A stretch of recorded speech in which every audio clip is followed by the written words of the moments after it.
I want you to imagine a world where the very things we do to protect ourselves, Or our kids, especially. right? Yeah. Yeah, especially the things we do to protect our children. Imagine those things are secretly making us weaker.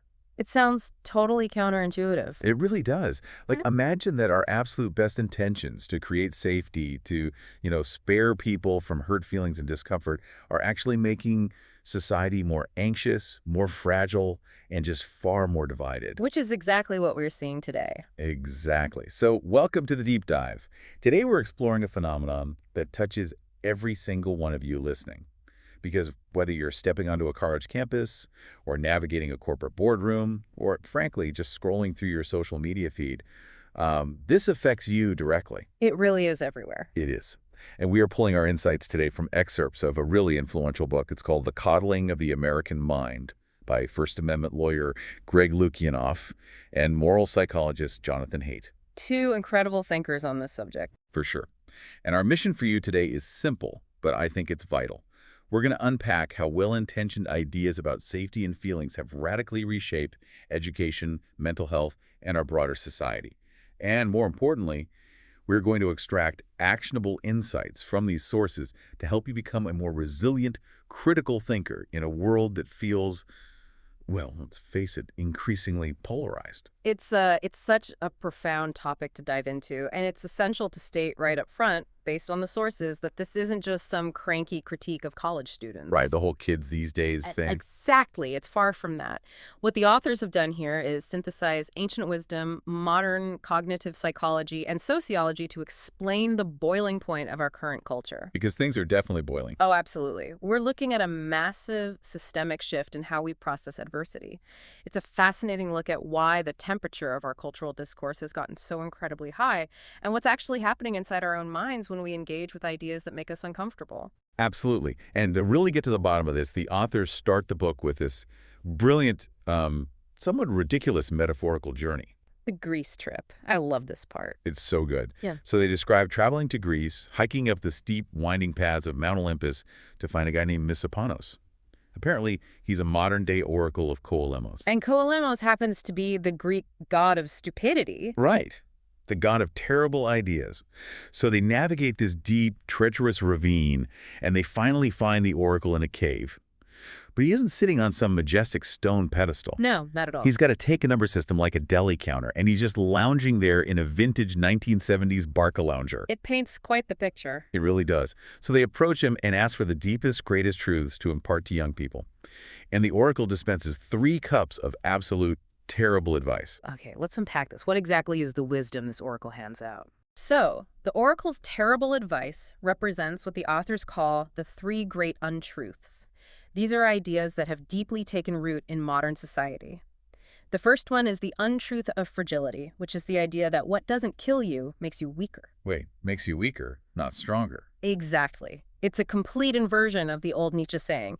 It's the idea that you should avoid pain and discomfort at all costs because it will permanently damage you. Wow, okay. Then the second is the untruth of emotional reasoning, which says always trust your feelings, never question them. Just blindly follow them. Right. And the third is the untruth of us versus them, which claims life is a battle between good people and evil people. That sounds like a recipe for absolute disaster.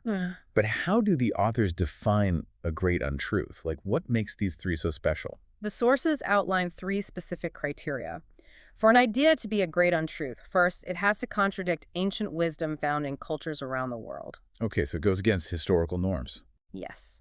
Second, it has to contradict modern psychological research on well-being. And third, it has to actively harm the individuals and the communities who embrace it. That makes a lot of sense. And that first untruth, the idea of fragility, perfectly sets up this really surprising stat in the source material regarding peanut allergies. Oh, the Elite P study. Yeah, the notes mention this huge medical study from the 90s. How does kids eating peanuts connect to this idea of fragility? It's a perfect real-world example of this concept. In the 1990s, parents and schools began heavily overprotecting kids from peanuts. They banned them from cafeterias. They banned things processed in the same factories as them. All with the absolute best intentions of keeping kids safe, obviously. Of course. But there was an authoritative medical study called the LEP study, which found that this overprotection accidentally caused a massive spike in peanut allergies. So by trying to protect them, they actually created the allergy. Yes. The children who are shielded from peanuts were far more likely to develop an allergy than the kids who were deliberately exposed to them in small, regular doses. What's fascinating here is how perfectly that maps onto Nassim Nicholas Taleb's concept of anti-fragility. Anti-fragility. Break that down for us. What does that mean in this context? Think about it this way. Humans are not like china teacups that break easily and need to be handled with extreme care. Right. And we aren't just resilient either. Resilient is like a plastic cup that survives a fall off a table but doesn't get any better or stronger because of it. It just stays the same. Exactly. Taleb argues we are anti-fragile.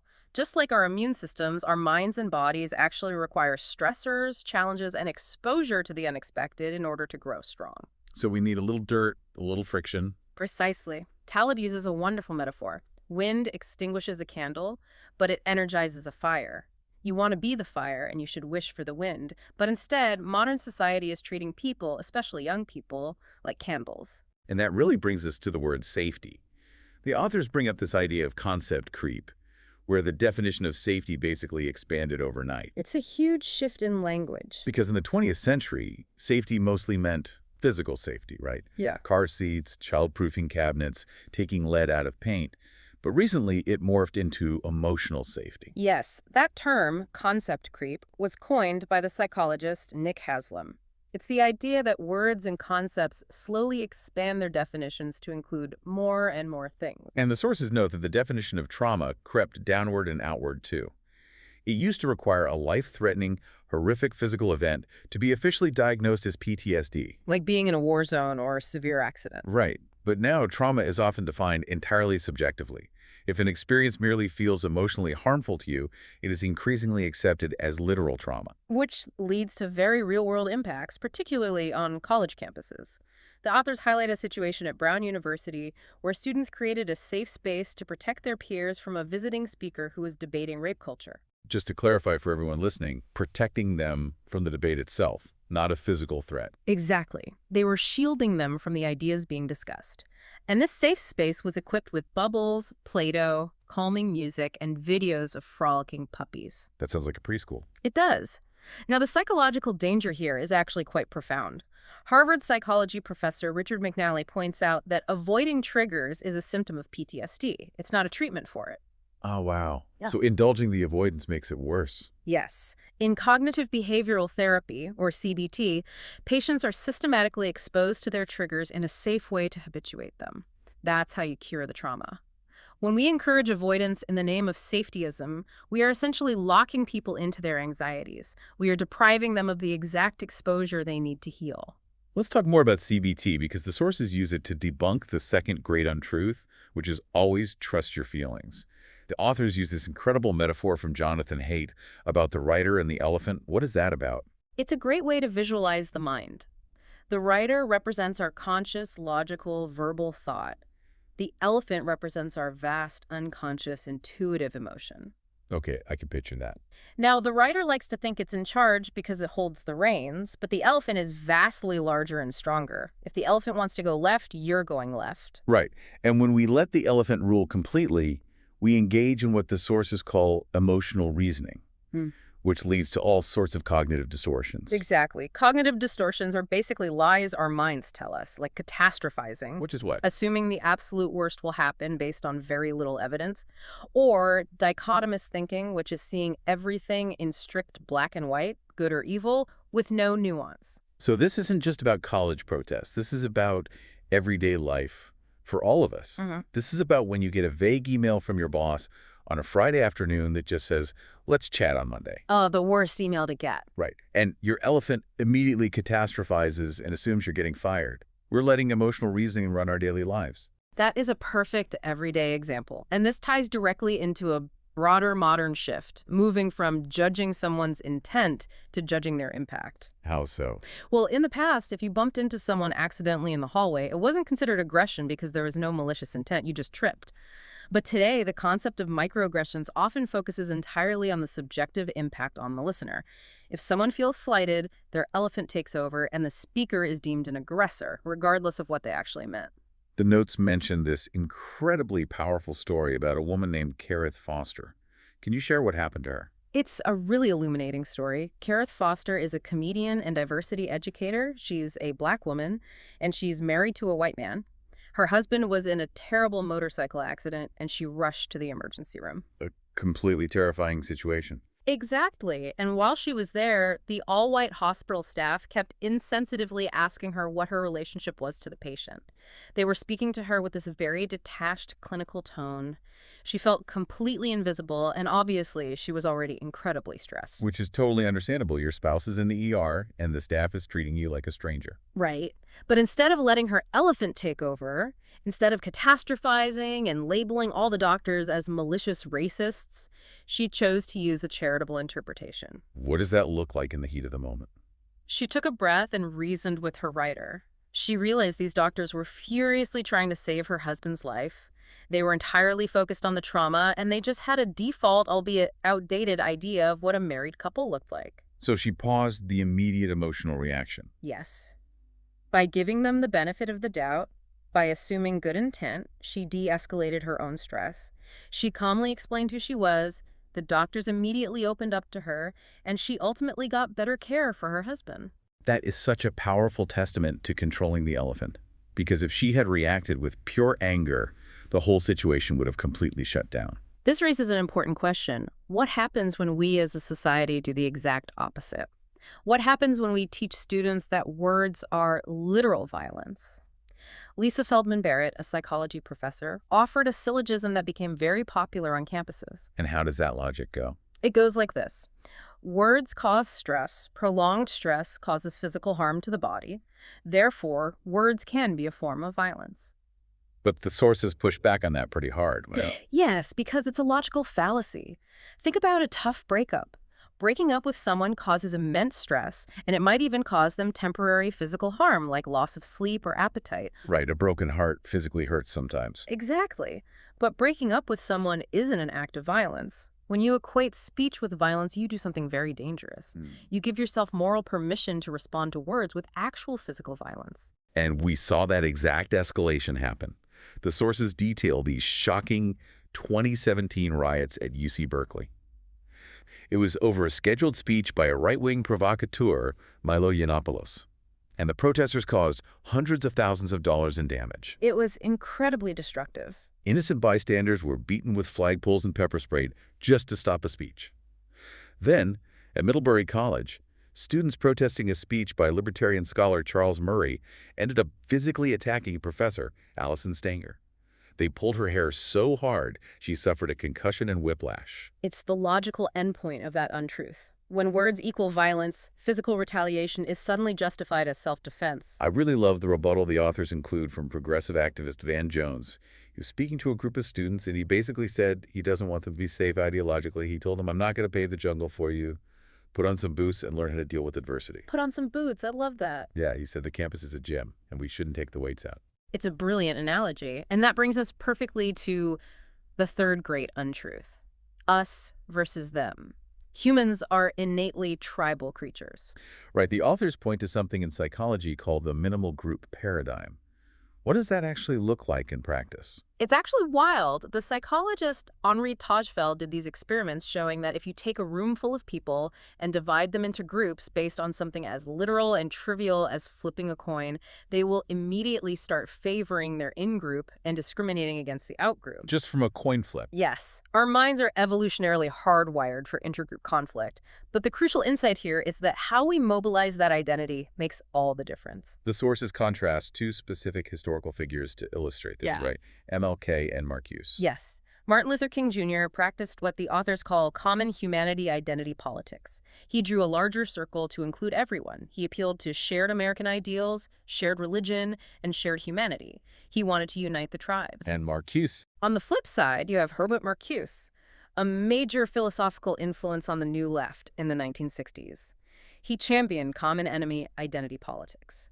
This approach divides the world rigidly into the oppressed and the oppressors, framing everything as a zero-sum battle. Here's where it gets really interesting. When you combine that common enemy mindset with our natural high tribalism, the sources say you get what sociologist Emil Durkheim calls witch hunts. Yes, Durkheim and Albert Bergeson outline the anatomy of a witch hunt.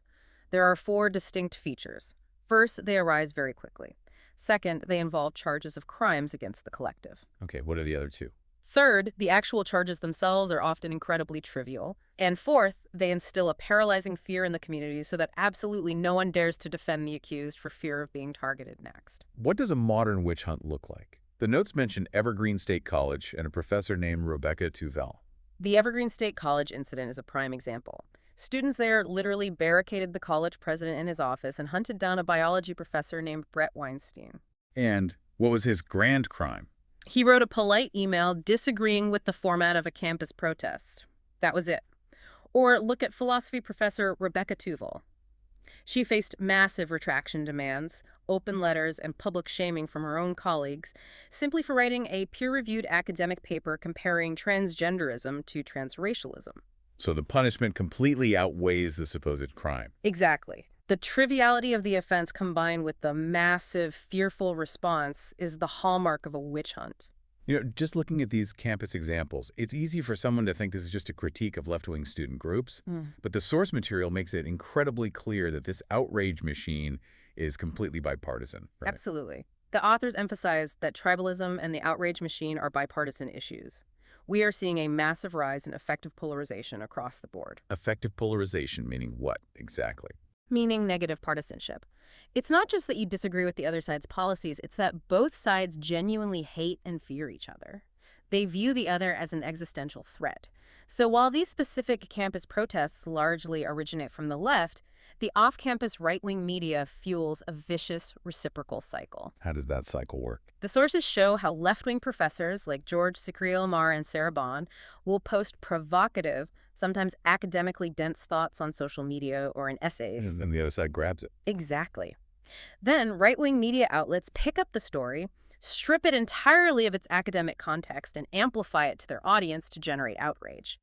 The result is a deluge of horrific, violent death threats and rape threats sent directly to those professors. That is just awful. It is. It is a reciprocal cycle of outrage where both sides become completely convinced that the other side is purely evil. It's terrifying because it just feeds itself, which really begs the question, why now? The authors point out a timeline mystery. Why did this massive cultural shift, this sudden embrace of these three great untruths, seem to happen specifically around 2013 and 2014? The millennials were on campus before that, and they didn't demand these extreme speech codes or safe spaces. No, they really didn't. But something changed when the next group arrived. The sources rely heavily here on the research of psychologist Jean Twenge, who studies iGen, or Generation Z. The year 2013 was the exact moment the first generation to go through puberty with a smartphone in their pockets entered college. They were essentially the subjects of a massive, completely unsupervised social experiment. The text includes a chilling quote from Facebook's first president, Sean Parker. He openly admitted that social media was explicitly designed to exploit human psychological vulnerabilities. They knew exactly what they were building. Yeah, they created a social validation feedback loop to give you a dopamine hit every time someone liked your photo or commented on your post, purposefully consuming your conscious attention. And the tragic result of that dopamine-driven, screen-based childhood is the skyrocketing rates of teen anxiety, depression, and suicide that began right around 2011. This is a crucial piece of the puzzle that often gets overlooked. Greg Lukianoff, one of the authors, details his own deeply personal battle with severe depression and suicidal ideation back in 2007. And how did he pull himself out of it? He credits learning cognitive behavioral therapy. CBT saved his life by teaching him to spot his cognitive distortions and stop those catastrophic thought loops. If we connect this to the bigger picture, the culture of safetyism on campus wasn't entirely created by overzealous, out-of-touch administrators trying to ruin fun. Right, it wasn't a conspiracy. No, it was actually a desperate, albeit very misguided, response to a generation arriving on campus already suffering from unprecedented levels of anxiety. Because they were essentially raised in a totally new environment. Yes. These students were raised with a severe lack of unsupervised free play. They were heavily shielded from physical risk by overprotective parenting, and they were tethered to algorithms that preyed on their deepest insecurities. So what does this all mean? How do we use this source material to actually improve our lives today? For you listening right now, the deep dive takeaway here is that you possess incredible agency. By understanding that you are naturally anti-fragile, you can actively choose to step into the wind instead of hiding from it. Be the fire, not the candle. Exactly. By learning to recognize cognitive distortions in your own mind, like catastrophizing about that email from your boss or mind reading what someone else is thinking, you can stop your elephant from running you off a cliff. And by rejecting tribalism and actively practicing charitable interpretation, just like Kirth Foster did in that incredibly stressful hospital moment, you can navigate our modern, highly polarized world with so much more resilience and clarity. Don't ask the world to pave the jungle for you. Put on some boots. Seek out challenging ideas. I love that. And I want to leave you with a final thought to mull over, building on the implications of everything we've explored today. We have established that human beings are naturally anti-fragile creatures. We require friction, stress, and encounters with the unexpected to grow strong and capable. The weights in the gym. Exactly. But look at the entire trajectory of our modern technological world. We are building algorithmic echo chambers that only show us what we already agree with. We are developing AI that predicts our behaviors, finishes our sentences, and even writes our thoughts for us. The entire tech industry is fundamentally designed to eliminate all friction from human existence. If we require friction to thrive, is it possible that absolute frictionless comfort is actually the ultimate existential threat to the human mind? That is a fascinating and terrifying thought to leave on. Thank you so much for joining us on this custom-tailored deep dive into the roots of safetyism and the power of the anti-fragile mind. Keep questioning the consensus, keep exposing yourself to new ideas, and most importantly, keep learning. Catch you next time.